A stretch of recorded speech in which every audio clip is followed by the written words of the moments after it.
Sydney Barta doesn't want your sympathy. She wants to leave you in the dust. Cron 4's Ben Ross brings us the story of the Stanford sprinter who refuses to let her disability slow her down, both on and off the track. When Sydney Barta was just 6 years old, her life changed forever.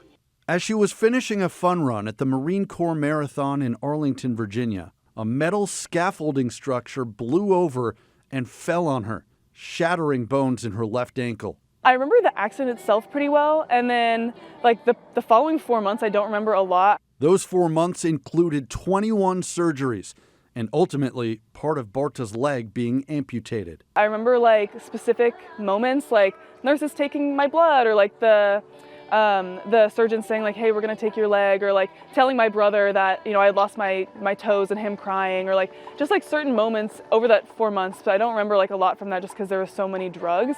But I think certainly the feelings are definitely very memorable. I just felt very isolated. I felt very I don't know, I guess sad. That sadness quickly turned into motivation with an assist from her mother, Laura. She asked her mother, am I going to be the same? And her mother was standing by her bedside and said, you're going to be better.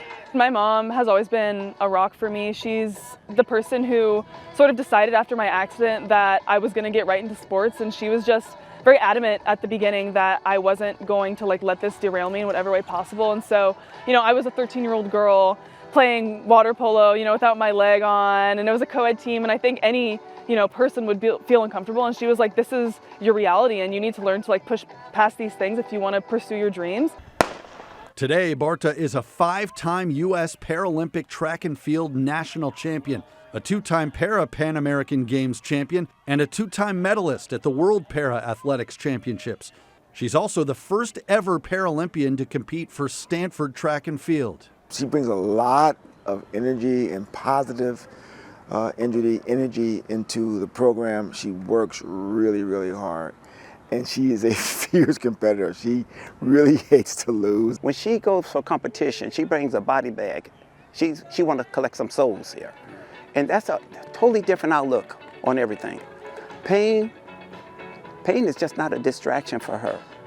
It may be an inconvenience, but it's not a distraction. She will always focus on her goal. I just remember very viscerally the feeling of there being a question as to whether or not I'd be able to run again, be able to even walk again. And I remember missing out on going to school and missing out on playing sports and watching my twin brother get to do all of this, and just really wishing I could have the chance to even try.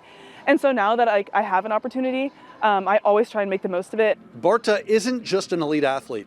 She's also a Rhodes Scholar, currently pursuing a career as an orthopedic surgeon for athletes with amputations. People with disabilities utilize the healthcare system more than any other type of people, and we're pretty much completely excluded from those data sets and from those conversations. And so with Rhodes and with the other side of my medical career, I really want to focus in on bone health and amputees and biomechanics of amputee runners and people with disabilities in general who aren't symmetric, because none of us are really symmetric, but we always assume that when we're doing a lot of these return to sport protocols. And so I really want to play a big part in sort of reforming those so that they match the population better.